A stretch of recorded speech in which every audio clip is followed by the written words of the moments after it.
হে মুসলমান বাবারা ভাইরা আমার, হিন্দু শাস্ত্রে লেখা আছে अंधा तुमा प्रभा शांति या सम्मति उपस्ति ईश्वर सर्वस्व जागतं ब्रह्म सर्वदं खालिदं धर्मभागं पापमादं अल्लाह इल्लल्लाह अनादि स्वरूपै जगतं मयनं अवतार मिंद्र महाशरीन्द्रं या देवी सर्वभूते शांति रूपे ओम नमस्तु तस्यै नमो नमोहा। আসমানের মালিক আল্লাহ, জমিনের মালিক আল্লাহ। হিন্দুদের বেদে লেখা আছে বিশ্ব ব্রহ্মাণ্ডের মালিক হবেন তিনি। তিনি হবেন হায়াত ও মওতের মালিক, তিনি হবেন রুজির মালিক। যিনি কখনো খান না, তিনি কখনো ঘুমান না, তার কোনো বিবি নাই, বাচ্চা নাই, তিনি কখনো জন্ম নেন নাই, তিনি কাউকে জন্ম দেন নাই। বলেন তো তিনি কে? হিন্দু ভাইরা বলবে তিনি হলেন ব্রহ্মা, বিশ্ব ব্রহ্মাণ্ডের মালিক ব্রহ্মা। আরে ব্রহ্মার তো বিবি আছে, তার নাম হলো লক্ষ্মী। কেউ বলবে ভগবান, ভগবানের তো বিবি আছে, তার নাম হলো ভগবতী। কেউ বলবে ঈশ্বর, কেউ বলবে মহেশ্বর, কেউ বলবে বিষ্ণু। আরে ওরা সংসার করেছিল, ছেলে মেয়ে বিবি বাচ্চা ছিল। আমার আল্লাহ এমন একজন আল্লাহ, তিনি সংসার করেন না, তিনি কখনো খান না, তিনি কখনো ঘুমান না, তার কোনো বিবি নাই, বাচ্চা নাই। আমার আল্লাহর মতো আল্লাহ কেউ হতে পারবে না। পারে কেউ হতে পারবে না। না দ্বিতীয় না তৃতীয় চতুর্থ না পঞ্চমতে, তিনি একজন হবেন, দুইটা তিনটা চারটা হবেন না। আচ্ছা বলেন তো, আল্লাহ যদি এক না হয়ে দুটো তিনটে হতো, ভালো হতো না খারাপ হতো? বাপ বলছে আমার একটা ছেলে না হয়ে আর দুটো যদি হতো, জমি জায়গার কাজগুলো একটু করা সহজ হতো। তাহলে আল্লাহ একটা হয়ে তিনটে না হয়ে তিনটে যদি হতো, ভালো হতো না? দেখেন, কেউ বলে এটা মেজলা হুজুর, কেউ বলে এটা ছোট হুজুর, কেউ বলে বড় হুজুর, ঠিক না ভুল? কিছু মানুষ ছোট আল্লাহর ভক্ত হতো, কিছু মানুষ মেজ আল্লাহর ভক্ত হতো, কিছু মানুষ বড় আল্লাহর ভক্ত হতো। আল্লাহ যদি তিনটে হতো, ছোট আল্লাহর ভক্তরা বলতো আল্লাহ এই সময় সরিষা বুনেছি, আল্লাহ যদি একটু পানি হতো, ফলনটা বড় ভালো হতো। আর মেজো আল্লাহর ভক্তরা বলতো আল্লাহ এখনো ধান বাগাতে পানি নাই, এই সময় যেন পানি হয় না। মেজো আল্লাহ বলতো পানি দেবো না, ছোট আল্লাহ বলতো পানি দেবো। আর মেজো আল্লাহ বলতো ছোট আল্লাহ তো থুতনি ভেঙে দেবো। মানে আল্লাহ আল্লাহ মারামারি হতো কি হতো না? কথা বলে না? বাপ বলে জমি জায়গা নিয়ে ঝামেলা মরে না, ছোট ছেলে বলে রাস্তার ধারে জমিটা আমি নেব। কি বলছেন বলেন? এ বাবাজিরা ভাইরা আমার, আন্ধা তোমা প্রভা শান্তি ইয়া সম্মতি উপস্থিত, অন্ধকারে তাহারাই প্রবেশ করে যারা সেই মহান প্রতিপালককে অনেক মনে করে। সূর্যের মালিক একজনা, আকাশের মালিক আর একজনা, বৃষ্টি দেবে আর একজনা, জমিনের মালিক হবে আর একজনা। ওটা ওদের ধর্মে বিশ্বাস করে ওরা। আমার আল্লাহ এক, দ্বিতীয় লা শরীকা লা, আন্ধা তোমা প্রভা শান্তি সম্মতি উপস্থিত, অন্ধকারে তাহারাই প্রবেশ করে। ওই মহান প্রতিপালকের আকৃতি যারা তৈরি করে, ওই আকৃতি তৈরি করে, ওই মূর্তির যারা পূজা করে, বেদ তাদের কি বলে বাবা তোমরা তো অন্ধকারে প্রবেশ করো। সেই মহান প্রতিপালক যিনি ভাবেন, তার কোনো আকার নাই, তার কোনো মূর্তি নাই। হে বাবাজিরা ভাইরা আমার, ও সোনামণি মা বোনেরা, আল্লাহ পাক রব্বুল আলামিন বলেন আমার বান্দা হলো তারা সুখে দুঃখে আমি আল্লাহকে স্মরণ করে যারা। ওয়াল্লাযীনা জাহাদু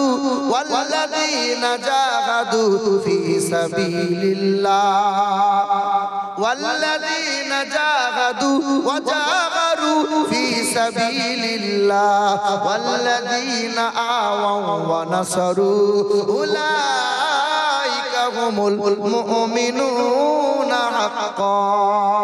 আল্লাহ পাক রব্বুল আলামিন জানাই আমার মুমিন বান্দা হলো তারা সর্বদাই হক কথা বলে আর হক দিকে পা বাড়াই যারা আমার বান্দা হলো তারা সুখে দুঃখে আমি আল্লাহকে আল্লাহ বলে ডাক দেই যারা। আমাদের বর্ধমান জেলায় ধান ভালো হয়। কি ভালো হয়?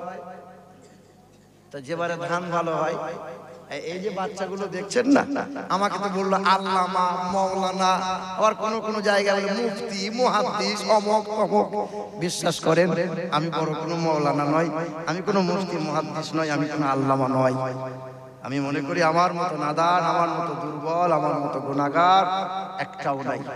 আল্লাহ এই জায়গায় বসিয়েছি এটা মালিকের করুণা, এটা মালিকের দয়া। আমার কোনো যোগ্যতাই নাই এই জায়গায় বসা। তারপরেও গোটা বাংলার মানুষ আমাকে চায়, ভালোবাসে। আর মানুষকে ডেটও দেওয়া সম্ভব দিতে পারি না, একটাই তো মানুষ। আমিরুল ইসলাম দুটো নয়, কেউ বলে 6 বেদি, কেউ বলে চতুর্বেদী। বিশ্বাস করেন আমি নিজেই জানি না চতুর্বেদী কাকে বলে, কিন্তু প্রচার হয়েছে। এখন আমাকেও বলতে হয় হ্যাঁ আমি সেই চতুর্বেদী, কারণ 2 নম্বর বেরিয়ে গেছে অনেক। বুঝতে পারছেন মুসলমান বাবারা ভাইরা আমার? তো ধান ভালো হয়। তো যখন ধান চাইতে যাই মাদ্রাসার জন্য চাচা, তো মৌলবি দেখলে পরে ভয়ে পালাই, লুকিয়ে যায়। আমরা হ্যাঁ রে মালিক কই? বলে মালিক নাই, সেই চলে গেছে। মানে ও বলে গেছে মৌলবি এলে পরে বলবি মালিক নাই। তা এক জায়গায় গেছি, খামারে গেছি, ধান ঝেড়েছে ওই মালিক, মানে ধান দেওয়ার ভয়ে তখন বলছে মালিক নাই গো, মালিক কলকাতায় গেছে। মানে তুমি তো মালিক। বলে আমি মালিক কিন্তু আমি চাষ করি নাই। কথা বুঝতে পারছেন? দেওয়ার ভয়ে। তা আমি বলি চাচা ফলন তো ভালো হয়েছে, 10 কিলো 20 কিলো ধান মাদ্রাসায় দাও। তোলাই ধান এমনি এমনি হয়েছে, চাষ করে শিখতে হয়েছে। চাষি ভালো তাই ধান ভালো হয়েছে। আল্লাহ বলছে দাঁড়া, গোটা জমি তো সাদা করে দেবো, দাঁড়া। মাঝরার ছোট ছোট এমন গজবের পোকা দিয়েছে বুঝলেন, গোটা জমি সব সাদা হয়ে গেছে, মাল মুখ দিকে তুবড়ে গেছে। আর বিড়ির পিছন দিকটা টান মারছে, চায়ের দোকানে পিছন দিকে বসে বসে। চাষা মুখটা শুকিয়ে গেল কেন, কি ব্যাপার কি? আল্লাহ সব মেরে দিল, সব বরবাদ হয়ে গেল। ভালো হলে চাষ আমি করেছি, ভালো খারাপ হলে আল্লাহ মেরে দিয়েছে। এটা বান্দা, এটা আল্লাহর বান্দা। হায় হায় হায় হায়। আমরা কার বান্দা সব বলেন তো বাপ? কার বান্দা? সবাই তো আল্লাহর বান্দায় আমরা দাবিদার। বাপের 3টে ছেলে বিয়ে দিয়েছে, 3টে বৌমা এসেছে। 3টে বৌমা এসছে, ছোট বৌমা শুধু শ্বশুরের সেবা করে, আর 2টো বৌমা শুধু ওই ধান্দায় তালে পড়ে আছে, কবে জমি যাই গেল বল বুড়ু বুড়ুকে লাথি মেরে তাড়াবো। তো শ্বশুর চায়ের দোকানে বসে আর বলে বৌমা আমার একটাই। আসলে বৌমা কটা? শ্বশুর বলে কটা বৌমায়ের নাম করে? একটা।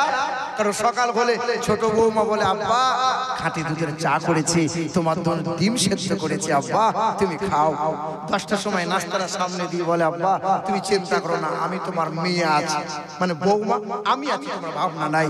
12টা বেজেছে, ঠান্ডার সময় কুসুম কুসুম জলটা গরম করে দিয়ে বলছে আব্বা তুমি গোসল করবে আর তোমার জামা কাপড়গুলো আমি ধোবো। তা এই শ্বশুরের সামনে যদি বৌমাটা কোনোদিন মারা যায়, মুরব্বী বাপটা বৌমা বলে কাঁদবে না, নিজের মেয়ে মনে করে কাঁদবে। হায় হায়, নিজের মেয়ে এত করে না। তাই শ্বশুর বলে বৌমা আমার একটা, আর 2টো বৌমা ফুলে বেগুন ফোলা হয়। শ্বশুর দেখতে পারে না, তোকে দেখবি কি করে? শ্বশুরকে ভালোবাসিস? 6 মাস বিয়ে না হতে হতে স্বামী কানে কানে মন্ত্র দিয়েছিস আর আলাদা হয়ে গেছিস, তোকে ভালোবাসবে? এ বাবাজিরা ভাইরা আমার, এখানকার যুবকরা তো ভালো, বউয়ের কথা মতো চলে না। হ্যাঁ চলে। এ বাবাজিরা, আমাদের বর্ধমান ডিস্ট্রিক্টের মেয়েরা একটু ফ্যাশনে চলে। সারাদিন যদি মেহনত করে আসি আর বিকাল বেলায় বলি সালমার মা 1 গ্লাস ঠান্ডা পানি দাও, বলে কলসি যাতে ঢেলে খাও, দেবে না। রাতের বেলায় যদি একটু জ্বর জ্বর মনে হয় বলি 2টো রুটি করে দিলে ভালো হয়, বলে ঘুমের আটা এনেছো কে রেশনের দোকান থেকে মনে নাই, পারলে করে খাও। তুমি কি করবে? সিরিয়াল দেখবো। এখানকার মা বোনটা তো ভালো। এই বছরে বলে নানির গ্রাম গিয়েছিলাম, আত্মীয় স্বজন আছে, নানা নানি তো বেঁচে নাই, তো মামিরা আছে, খালারা আছে, দান সাদকা আত্মীয়দের আগে করতে হয়। রমজান মাসে গিয়েছি, দেখছি এক দল মহিলা দাঁড়িয়ে আছে। আমি খালা কি ব্যাপার? বলে বাপ ব্যাংকে গিয়েছিলাম গো, ওই যে মমতা দিচ্ছে না 1000 করে তুলতে গিয়েছিলাম। এদিকে মারা পাই না পাই না পাই, এই দেখো। তা আমাকে বলছে বাপ জানিস মমতা খালাটা ভুল করছে যে। আমি কিরকম? বলে আমি পাচ্ছি 1000, ওই সালমার মা পাচ্ছে 1000, জরিনার মা পাচ্ছে 1000, কিন্তু কুদালের মা 2000 পাবে কেন? এটা মমতার ভুল হচ্ছে না? বেইনসাফি হচ্ছে না? তাই বললাম খালা কুদালের বাপ যে মরে গেছে, বিধবা ভাতা 1000 আর ভান্ডারের টাকা 1000। তা আমরা হাতটা ধরে বলছে বাপ দেশ বিদেশ করছিস, দিনাজপুর মুর্শিদাবাদ মালদা করছিস বাপ, দোয়া করতে পারছি না। মানে কি দোয়া করবো? বলে দোয়া করে দিয়ে যদি বুড়োটা মরে যায়। কথা বুঝতে পারছেন? কারণ বুড়োটা যদি মরে যায় আমিও বসে বসে 2000 করে পাবো। এখানকার মা বোনেরা স্বামী, এ বাবা, এখানকার মা বোনেরা স্বামীর অমঙ্গল চাই, এইরকম চাই, এইরকম চাই না, এরকম তো চাই না। তবে 100-র মধ্যে 98টা পুরুষ মানুষ হার্ট অ্যাটাক করে মরে যায়, মহিলারা হার্ট অ্যাটাক করে মরে না কেন? শুনেছেন যে ওই মহিলা হার্ট অ্যাটাক করে মরে গেল? শুনবেন না। কারণ কি জানেন? ওরা এত পরিমাণে পুরুষ মানুষকে মানসিক অত্যাচার করে, এত পরিমাণে প্রেসার দেয় যে অতি অল্প দিনে পুরুষ মানুষ হায়াত কমে যায়, মারা যায়। এ মা, তোমার স্বামীর যদি হায়াত লম্বা পেতে চাও, দীর্ঘ আয়ু তুমি যদি পেতে চাও, স্বামীর বাপ মাকে নিজের বাপ মা মনে করে নাও। তোমার স্বামীকে যদি তুমি দীর্ঘ হায়াত পেতে চাও, স্বামীর আত্মীয় পরিবার পরিজনকে তুমি আপন করে নাও। তোমার স্বামীর যদি হায়াত লম্বা পেতে চাও, তো স্বামীকে দিনরাত অত্যাচার করিও না, মানসিক প্রেসার দিও না, গালমন্দ করিও না, আগুন তুলে কথা কোনোদিন বলিও না, চোখ রাঙিয়ে কথা কোনোদিন বলিও না। ও মা, হিজাব তুমি বড় পড়তে পারো, বড় বোরকা তুমি পড়তে পারো, বড় বোরকা পড়লে জান্নাত নাই, বড় হিজাব পড়লে জান্নাত নাই মা। শুধু তাহাজ্জুদের নামাজ পড়লে তোমার জন্য জান্নাত নাই, আরে জান্নাত আছে স্বামীর সেবায়। বেশক বেশক। কি বলছেন বলেন? মা বোনটা মনে মনে ভাবছে ঠিকই তো বলছে, কিন্তু পুরুষদের জন্য কিছু বলছে না। পুরুষগুলোর জন্য কি বলবো? আদরের বিবি পেয়েছে, তার সাথে আবার পরকিয়া করতে বসে আছে। আদরের বিবি, এত সুন্দরী বিবি, ওই বিবিকে পছন্দ হচ্ছে না। ফোনে hello I love you, hi hi hi hi hi. লাজ লজ্জা একটু শরম করতে হয়। মুসলমান বাবারা ভাইরা আমার, ও সোনামণি মা বোনেরা, আল্লাহ পাক রব্বুল আলামিন জানিয়ে দেয় ওয়াতাসিমু বিহাবলিল্লাহি জামিআন ওয়া লা তাফাররাকু। কোরআনকে অন্তরে বসিয়ে নাও, কোরআনকে মহব্বত করে নাও। আমার বান্দা বলো তারা, ছেলে মেয়ের বুকে কোরআন ধরিয়ে দিয়েছে যারা। আমার বান্দা বলো তারা, সকাল সন্ধ্যা কোরআন তেলাওয়াত করে যারা। আমার বান্দা বলো তারা, এক হলো মুহাম্মদুর রাসূলুল্লাহ আর এক হলো কালামুল্লাহ। এই দুটোকে মহব্বত করে নিয়ে জিন্দেগি অতিবাহিত করে যারা, আমার পিয়ারা বান্দা হলো তারা। এই যে আমাদের চাইতে তালবে ইলমের দাম বেশি। হ্যাঁ, আমি যখন ছোটবেলায় মাদ্রাসায় পড়তাম, আমার মুরব্বিরা বলতো বাপ মাদ্রাসায় পড়ছি, হাফেজ মৌলভী হবি, তো বড় হয়ে 3000-4000 টাকা বেতন পেয়ে বিয়ে করার পরে বউ কি কি খাওয়াবি? হ্যাঁ গো, পৃথিবীতে সবচেয়ে দাম বেশি ইমামদের, আর মাইনে কম কাদের? ইমামদের। ঠিক না ভুল বলেন? এ বাবাজিরা ভাইরা, তারপরে আপনি চিন্তা করে দেখেন, যার বুকে কোরআন আছে সে কখনো গ্রুপ, তার বউটা গ্রুপ লোন করতে যায় না। যার বুকে কোরআন আছে সে কখনো সুদের কারবার করে না। যার বুকে কোরআন আছে অভাবের তাড়নায় পড়ে লটারি কোনোদিন কাটে না। যার বুকে কোরআন আছে বিয়ে করার সময় শ্বশুরের গলায় মাছ দিয়ে টাকা কোনোদিন নেয় না। আপনার গ্রামের কত শিক্ষিত এমকম বিকম জমজম আছে, হাতে কলমে দেখিয়ে দেবো ও শিক্ষিত হয়েছে, আবার বিয়ে করার সময় শ্বশুরকে বলছে 12 লাখ টাকা না দিলে বিয়ে তোমার মেয়েকে করবো না। বিয়ে আছে না নাই? আপনার গ্রামে মাস্টার ডিগ্রি করেছে ছেলেটা, বিয়ে করার সময় 8 ভরি সোনা 10 লাখ টাকা নগদ নিয়েছে, আবার অ্যাপাচি গাড়ি নিয়েছে, আবার 300 বরযাত্রী গিয়ে উপর হয়ে খেয়ে এসেছে। এটা শিক্ষিত মানুষ, মাস্টার, ডাক্তার, প্রফেসর, আর তোমার গ্রামের গরিব করে ছেলেটা কোরআন পড়ে, কোরআনটা বুকে আঁকড়ে নিয়েছে, বিয়ে করার সময় বিনা দাবিতে বিয়ে করে বউ বাড়ি নিয়ে এসছে, আবার দিন মোহরটা আদায় করে নিয়ে এসছে। কি বলছেন বলেন? এই যে মুরব্বী বাপ, চাচা দিন মোহর আদায় করেছো? বলে বাপ তোর চাচিকে মরার আগের দিন বলবো মাফ করে দে। কি বলছেন বলেন? হায় হায় হায় হায়, একটু শরম করতে হয় বাপ, বিবির শরীরে স্পর্শ করার আগে দিন মোহর আদায় করতে হয়। সব নগদে নগদে হলো, আর দিন মোহরটা বাকি কেন রইল বাবা? হে বাবাজিরা, ভাইরা আমার, চোর কখন চুরি করে, রাতের বেলায় না দিনের বেলায়? মুরব্বী বাপটা মেয়ের বিয়ে দেবে বলে টাকা জমি জায়গা বিক্রি করে টাকাটা জমিয়ে রেখেছে, মেয়ের বিয়ে দেবো সামনে মাসে। রাতের বেলা ডাকাত করে বলছে মুরব্বী টাকাগুলো দাও। তো মুরব্বী বলছে বাপ মেয়ের বিয়েটা দেবো বাবা, টাকাগুলো নিস না। জোর করে টাকাটা ছিনিয়ে নিয়েছে। তো মুরব্বী বলছে টাকা তো নিলি বাবা, মেয়ের বিয়েটা কেমনে দেবো? তো টাকা নিলি তো মেয়েটাও লে। তো চোর বলছে না, টাকা নিয়েছি তোমার মেয়ে নেবো না, এটা হারে মোড়ের মাথায় এক গাড়ি পুলিশ দাঁড়িয়ে আছে, নেওয়া যাবে না। চোর টাকা নেয় কিন্তু মেয়ে নেয়, মেয়ে নেয়। এ চোর এত বড় চোর, এ টাকাও নেবে, মেয়েও নেবে, সোনা দানাও নেবে, তারপরে আবার গাড়িও নেবে। মানে হ্যাঁ রে বাপ কি ব্যাপার গাড়িটা? বলে শ্বশুর আমাকে খুশি করে দিয়েছে গো। তো শ্বশুর যে জীবনে 10 টাকা ভিক দেয় না, তো খুশি করে তোকে গাড়ি দিল। হায় হায় হায়, চিন্তা করো, ভাবো একটু। মুসলমান বাবারা, ভাইরা আমার, ও সোনামণি মা বোনেরা, পৃথিবীর জমিনে কোরআন, যাদের বুকে কোরআন আছে, হিন্দু বলো, সাঁওতাল বলো, খ্রিস্টান বলো, সবাই পানির বোতলটা নিয়ে, বাচ্চাকে কোলে নিয়ে ওই মাদ্রাসার সামনে কিংবা মসজিদের সামনে দাঁড়ায়। কে খ্রিস্টান, কে আদিবাসী, কে সাঁওতাল, না সবার মনে মনে ধারণা যাদের বুকে কোরআন আছে তাদের ফুক মিশে হবে না।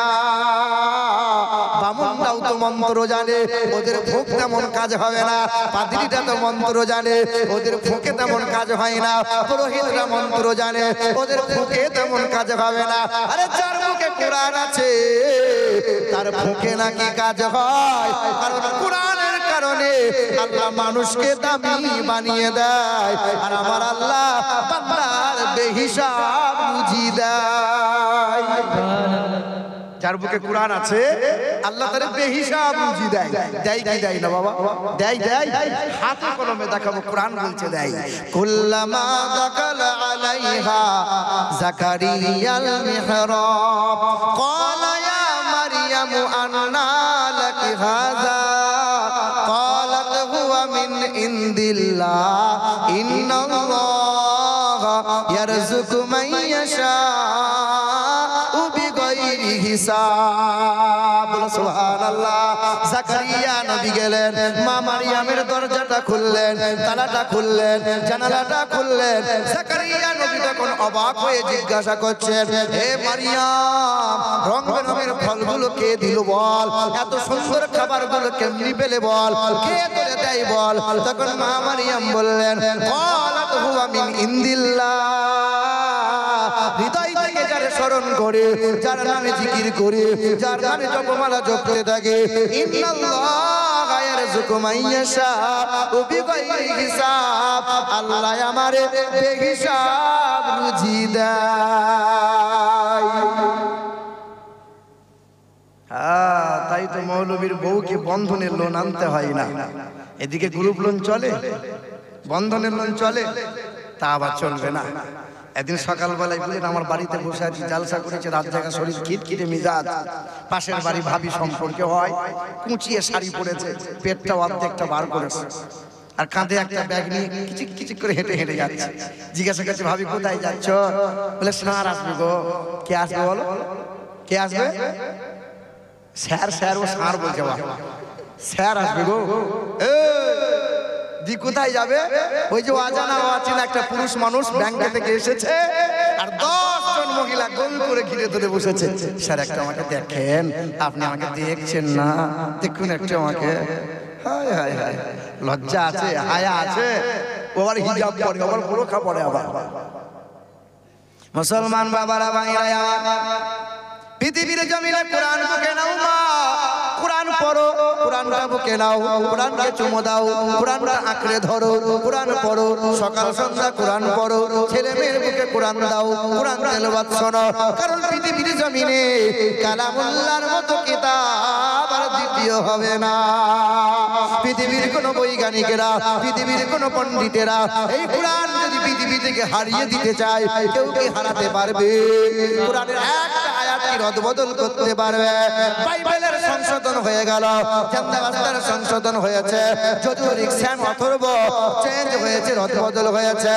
এমন একটা কিতাব যে কিতাবে 114টা সূরা আছে, 14টা সিজদা আছে, 540টা রুকু আছে, কম বেশি 86,430টা বাক্য আছে। ওই কোরআনে 3,23,671টা অক্ষর আছে।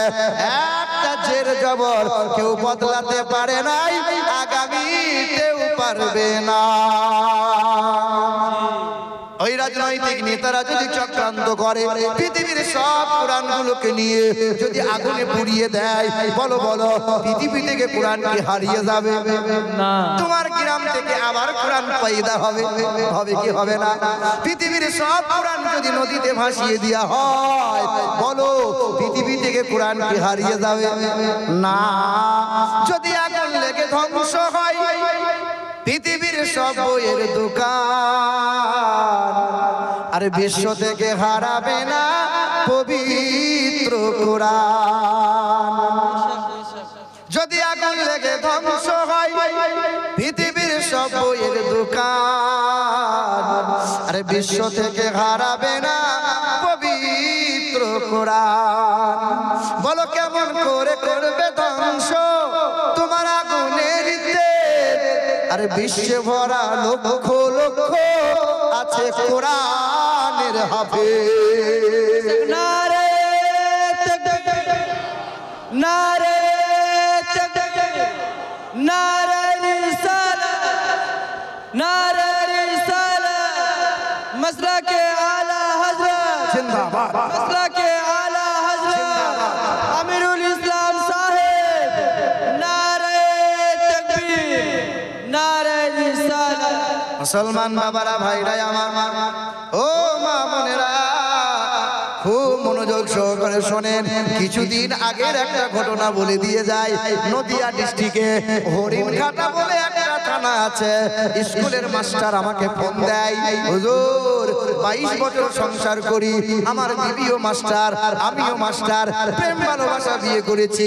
আমার বিবি বামুনের মেয়ে, 22 বছর সংসার করি, 2টা ছেলে, সবাই নামাজ কোরআন পড়ি, কিন্তু বিবিটা আজ ঘন্টা বাজায়। মানে আজ সুবহানাল্লাহ, মানে সব জায়গায় সুবহানাল্লাহ বলা যাবে।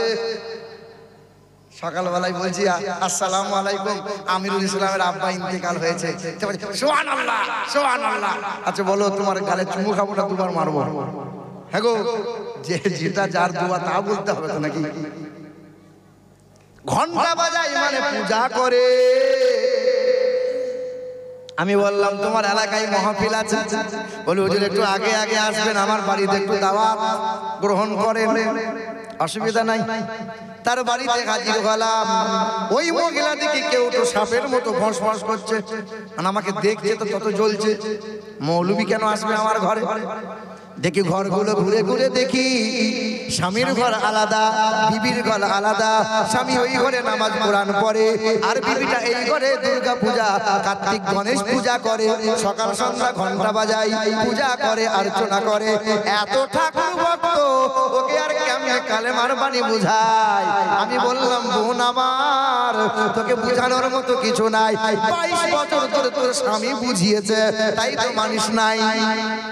আমি আর কি বুঝাবো? শিক্ষিত মেয়ে। বললাম বোনটি আমার, তোকে 2টা কিতাব দিই। আমার কিতাব আমার ব্যাগে আছে। এক হলো কানজুল ঈমান বাংলার অনুবাদ আছে, আর এক হলো বিশ্ব নবীর জীবনী, নবী মুস্তাফার সিরাত বর্ণনা করা আছে। এই 2টা কিতাব বোন আমার সময় হলে, ইচ্ছে হলে একটু পড়িও। 3 মাস চলে গেল, স্বামীটা ফোন দেয়। স্বামীর হাত থেকে ফোনটা নিয়ে আমাকে বলে, হুজুর আমার বাড়িতে একবার আসিয়েন, আপনাকে বড় ভালো লাগে। কিতাবগুলো পড়লাম, বড় ভালো লাগলো। আমি মনে মনে চিন্তা করলাম, বললাম অসুবিধা নাই, এবার হয়তো কলেমা পড়ে নেবে। তার বাড়িতে হাজির হলাম, কারণ আজ পর্যন্ত আমার জীবনে ডিসেম্বরের আজকে কত তারিখ হলো? 17 তারিখ। এই আজ পর্যন্ত আমার লাইফে, আমার জীবনে, আমি বলি না কোনো সময়, বিশ্বাস করেন, 17 জন অমুসলিম কালেমা পড়ে ইমানদার হয়েছে। না না, আমার জন্য নয়, আমার জন্য নয়, মহান মালিকের দয়া হয়েছে, হিদায়াত দিয়েছে, এই নাদানের মাধ্যম দিয়ে কালেমা পড়ে ইমানদার হয়েছে 17 জন। তার মধ্যে এই একজনের কথা বলছি, শোনেন। ওই মহিলা মনে বড় আনন্দ নিয়ে তার বাড়িতে গেলাম। মহিলাকে বললাম, তোমাকে কলমা পড়া লাগবে রে বোন, আর তোমাকে কপালে সিঁদুর দিয়ে বন্ধ করতে হবে। ওই মহিলা বলে, কপালে সিঁদুর দেবো না, কালেমা পড়বো, কিন্তু ঘন্টা বাজানো বন্ধ করবো না। মানে এটা ছাড় দিতে হবে, আমি পূজা করবো, আমার বাবা পূজা করে, আমি কেন করবো না? কলমা পড়বে, মনে মনে চিন্তা করলাম কি করব, কলেমাও পড়বে, এদিকেও চালাবে। সে বাবাজিরা ভাইরা আমার মনে পড়ে যায়, ফুজাইল ইবনে আয়াজ বলে একজন ডাকাত ছিল, ডাকাতের সর্দার। হাজার হাজার মানুষেরা ওয়াজ শুনছিল, হাসান বসরি আল্লাহর ওলি ওয়াজ করেছিল, ওই ডাকাতটা বসে বসে ওয়াজ শুনেছিল। এমন ভাবে চোখের পানিটা গড়িয়ে গেল, সকাল বেলায় আল্লাহর ওলির হাতে হাত দিল, কালেমা পড়ে নিল, তওবা করে নিল, শপথ করে নিল। ওই ফুজাইল ইবনে আয়াজের চোখের পানি আল্লাহ কবুল করে নিল। জামানার বড় ডাকাত ফুজাইল ইবনে আয়াজ কাল ডাকাত ছিল, আজ জামানার ওলি হয়ে গেল। তাহলে এই মহিলা আজকে কলমা পড়ছে, কালকে হতে পারে সঠিক পথে আসতেই পারে। বাশার বলে একজন মাতাল ছিল, মাতাল, সকাল সন্ধ্যা মদ খায়। রাস্তায় পড়েছি গো, রাস্তায় পড়ে থাকা কোরআনের আয়াত দেখতে পাই, ধুলা ছেড়ে দিয়ে কোরআনের আয়াতকে চুমা দেয়, উঁচু জায়গায় রেখে দেয়। আল্লাহর বড় পছন্দ হয়ে যায়, ইলহাম হয়ে গেল। হাসান বসরি হাজির হলো। ও বাশার বলে, বাশার বাড়িতে নাই, ও মদের আড্ডাখানায় মদে ডুবে আছে, মদের আড্ডাখানায় হাজির হলো। এলাকার মানুষ বলে, হুজুর কি মদ খাবে নাকি? মদ সালাই কেন? আল্লাহর ওলি হাসান বসরি বলে, বাশার আয় বাবা, আমি হাসান বসরি ডাক দি। মাতাল বাশার পা পা করে ওঠে। হাসান বসরি বলে, সাবধানে আয় বাবা, এত মদ খেয়েছিস, পা যদি স্লিপ হয়ে যায়, হাত পা ভেঙে যাবে, সাবধানে আয়। মাতাল তখন বলছে, হুজুর আমার যদি হাত পা ভেঙে যায়, 2-4 মাস পরে ব্যান্ডেজ করে ভালো হয়ে যাবে, কিন্তু আপনারা যে হুজুর মানুষ, আপনাদের পা একটু সাবধানে রাখিয়েন, আপনাদের পা স্লিপ হয়ে গেলে সমাজ আর কোনোদিন ঠাড়ো হয়ে দাঁড়াতে পারবেন না। হাসান বসরি বলে, সর্বনাশ, এই জাতে মাতাল হতে পারে, কিন্তু তালে তালে ঠিক আছে। হ্যাঁ, এই জন্য হুজুরদের বলি যে গ্রামে যদি কোনো একলা মহিলা বাস করে, স্বামী নাই, ওই মহিলার ঘরে ঘন ঘন যাইও না। হুজুর কোনো মহিলাকে বোন পাঠাইও না, কোনো মহিলাকে সদর বানাইও না, কোনো মহিলা, কোনো অজানা অচেনা কোনো একাকী মহিলার কাছে বেশি যাইও না, স্লিপ যদি হয়ে যায় আর দাঁড়াতে পারবে না। ভুল বলছি বোধহয়, কোন হুজুরের রাগ হতে পারে, কিন্তু কথাটা সত্য। মুসলমান বাবারা, ভাইরা আমার, আল্লাহর ওলি হাসান বসরি জিজ্ঞাসা করলেন, বাবা কি এমন ভালো কাজ করেছো? বলে, কোরআনকে ভালোবেসেছিলাম, কোরআনকে চুমা দিয়েছি, কোরআনের আয়াত পড়েছিল, উঁচু জায়গায় আতর খুশবু লাগাইছে। বলে, বাবা গোসল করে নাও, আল্লাহ তোরে বড় পছন্দ করেছে। হাসান বসরিকে দাওয়াত দিলেন, গোসল করে নিল, হাতে হাত দিয়ে কালেমা পড়ে নিল, শপথ করে নিল, অঙ্গীকার করে নিল। কাল ছিল বাশার মাতাল, আজ জামানার আল্লাহর ওলি বাশার হাফিজ হয়ে গেল। বাশার হাফিজ যখন ইন্তেকাল হয়, কবরে মাটি যারা খনন করে, কবরে মাটিগুলো নিয়ে পকেটে করে করে নিয়ে পালায়। বলে, কেন কবরে মাটি নিয়ে যাও? বলে, কেন কবরের মাটি নিয়ে যাই জানো? ওই বাশার হাফিজ কবরের মাটিগুলো জান্নাতের সুগন্ধ পাওয়া যায়। কাল মাতাল ছিল আজ আল্লাহর ওলি। ওই নদিয়া জেলার মহিলাটা স্বামী দাঁড়িয়ে আছে, দুই ছেলে দাঁড়িয়ে আছে, স্বামী ছেলেদের সামনে কালেমাটা পড়ে নিল, ওয়াদা করলো আর সিঁদুর মাথায় তুলবো না, তবে হুজুর আমাকে ঘন্টা বাজানোর সুযোগ দেওয়া লাগবে। দাও, অসুবিধা নাই, তাই করো। কালেমা পড়ে নিয়েছে, মানে মনে মনে নবীকে প্রেম করতে শুরু করেছে। মহান মালিকের দরবারে দোয়া করলাম, 21টা দিন তাহাজ্জুদ পড়ে দোয়া করেছিলাম। 21টা দিন পরে তার স্বামীটা ফোন করে বলে, রাতের বেলায় সব ঠাকুরগুলো নিয়ে নদীতে ভাসিয়ে দিয়েছে, আমার স্ত্রীটা এমন নামাজি হয়ে গেছে তাহাজ্জুদের নামাজ আর ফেল করে না। সুবহানাল্লাহ, সুবহানাল্লাহ। ও মা, কোরআন পড়ো, কোরআন পড়ো মা, কোরআনকে বুকে নাও, ছেলে মেয়ের বুকে কোরআন দাও। মাটি যদি ভালো হয় গাছ ভালো হবে, গাছ যদি ভালো হয় ফল ফুলটা ভালো হবে। ও মা, কারখানা ভালো হলে প্রোডাক্টটা ভালো হবে। তোমার পেট যদি ভালো হয় বাচ্চাটা ভালো হবে। তুমি যদি নামাজি হও, স্বামী যদি কোরআন পড়নেওয়ালা হয়, বাচ্চাটা নেককার হবে। আর মা যদি সিরিয়াল ওয়ালি হয়, বাপ যদি গাঁজাখোর হয়, ওর ছেলেটা বড় হয়ে বাপের কাছে বিড়ি চেয়ে খাবে, আব্বা একটা বিড়ি দাও, তুমিও খাও আমিও খাই। কি বলছো বলো? হ্যাঁ গো, ছেলে কখনো বাপকে শালা বলে? বলে বলে বলে, ওই জানোয়ার গুলো বলে। বলো তো বাপ, কোরআনটা মানুষের জন্য আল্লাহ পাঠিয়েছেন না গরু ছাগলের জন্য পাঠিয়েছেন? মানুষের লজ্জা আছে, শরম আছে, গরু ছাগলের লজ্জা শরম আছে। গরু ছাগল দেখেও দেখতে পাই না, গরু ছাগল শুনেও শুনতে পাই না, মানুষ পাই কি পাই না। কাল আপনি আপনার গরুটার কান ধরে বলবেন 3 ঘন্টা ওয়াজ শোনাবেন, আপনার গরুটাকে 3 ঘন্টা বয়ান করবেন, হে গরু কাল আমি শ্বশুর বাড়ি যাব, 3 দিন বাড়ি আসবো না, বারান্দায় ঘাস আছে, 3 বেলা খাবার খেয়ে নেবে, পিছন দিকে বাথরুম আছে, 2 টাইম বাথরুম যাবে। আপনার গরুকে 3 ঘন্টা যদি বয়ান শোনানো হয়, গরুকে শুনবে? ও শুনেও শুনতে পায়। খাসিটা জবাই হয়েছে, খাসির পা ধরে ঝুলিয়ে দেওয়া হয়েছে, চামড়া কাটে, মাংস কাটে, ফিচফিরি দিয়ে রক্ত ওই খাসির গায়ে লাগে। ও মহা আনন্দে গাছের পাতা চিবাই, ও জানে না এরপরে টিকিটটা ওর আসে, ও দেখেও দেখতে পায়। ওটা গরু, ওটা ছাগল। তোমার আমার ছেলে মেয়ে বিবি বাচ্চাগুলো বেহায়ার মতো চলাফেরা করে, রাত দিন শুধু মোবাইলে খোঁচা মারে। বাপ হয়ে যদি দেখতে না পায়, জানতে হবে গরু ছাগলের চাইতে খারাপ। কারণ গরু ছাগল যত বড় হয় বাপ মাকে চেনে না, গরু ছাগল যত বড় হয় বাপ মাকে খেতে পড়তে দেয়। তোমার আমার গ্রামের কত মানুষের বাচ্চা বাপ মাকে খেতে দেয় না, বিবিকে নিয়ে সুখে সংসার করে। ওরা 1 নম্বরের বিশাল হলো জানোয়ার। গরু ছাগল ভাই বোনকে চিনতে পারে না, ভাই বোনের সাথে সম্পর্ক রাখে না। আমার বোনটা যদি বছরে 2 বার বেড়াতে আসে, বিবির মুখটা ভারী হয়ে যায়। আর ওর বোনটা যদি বছরে 6 বার আসে, খুশিতে বাগে ভাগ হয়। কি বলছো? নিজের আপন বোনের যে ভালোবাসা বজায় রাখতে পারে না। বড় মুসলমান সোনার টুকরো বন্ধুরা, ও শুধু মানুষেরা, আব্বা জান ভাই জানেরা, আমরা কোরআনকে যদি ভালোবাসতে পারতাম, কোরআনকে যদি বুকে নিতে পারতাম, মানুষের মতো মানুষ হতাম। কোরআনকে ভালোবাসেন আপনারা? কোরআনকে ভালোবাসেন? আপনাদের গাজলটা পার করে এলাম, গাজল থানার আন্ডারে একজন মুরব্বী বান্দা 5 ওয়াক্ত নামাজ পড়ে। গ্রামের নামটা বলছি না, শোনেন। 5 ওয়াক্ত নামাজ পড়ে, কিন্তু বাপ কোরআন পড়া জানতো না।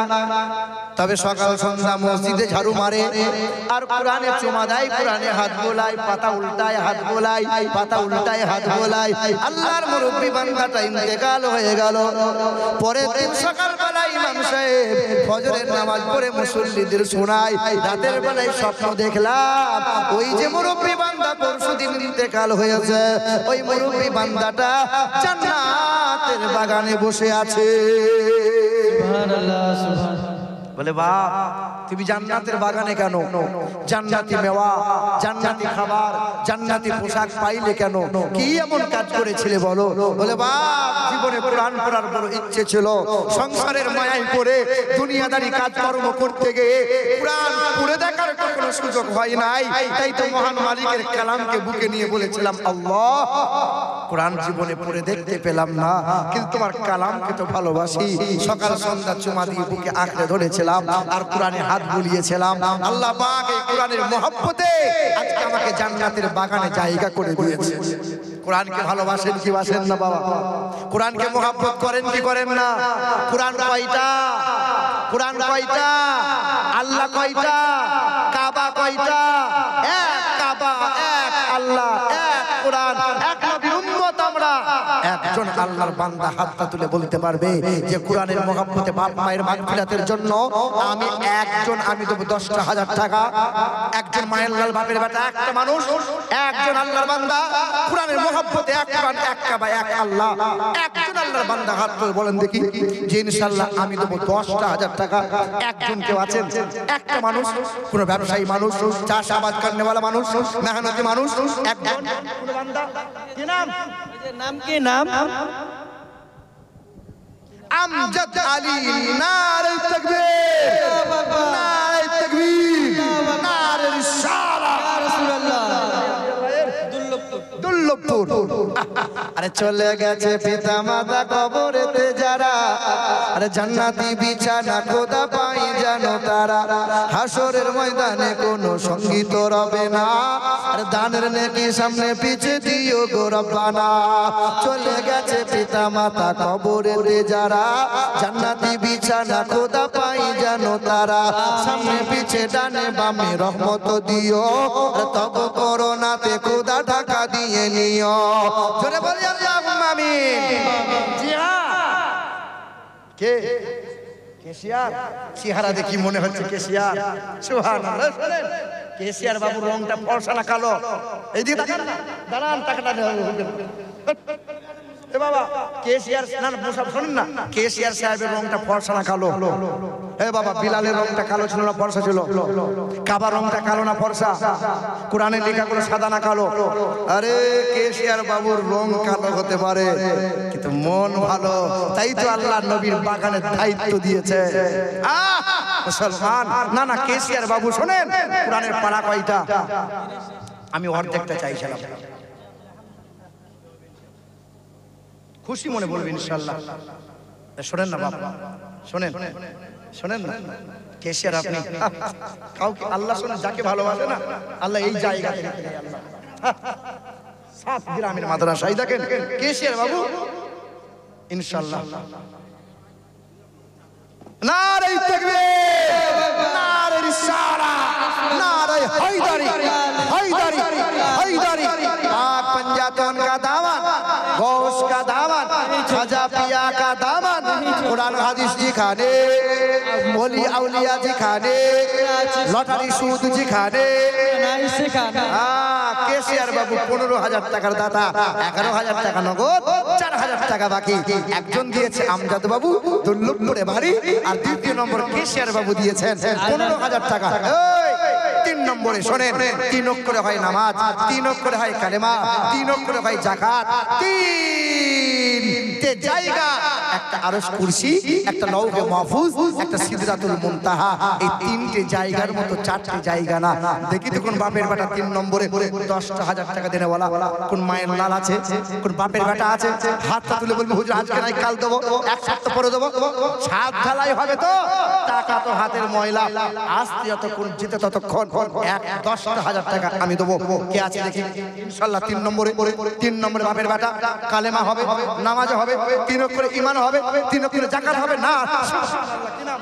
রব্বানি। রব্বানি, রব্বানি, গোলাম রব্বানি। নারে তাকবীর, নারে তাকবীর, নারে রিসালাত। গোলাম রব্বানি সাহেব 10,000 টাকার দাতা। এ বাবা নবীর খলিফা কয়জন? 3 জন। কজন? 4 খলিফা কয়জন? আসমানি প্রধান কিতাব কয়টা? 4টে। আল্লাহ পাকের কোটি কোটি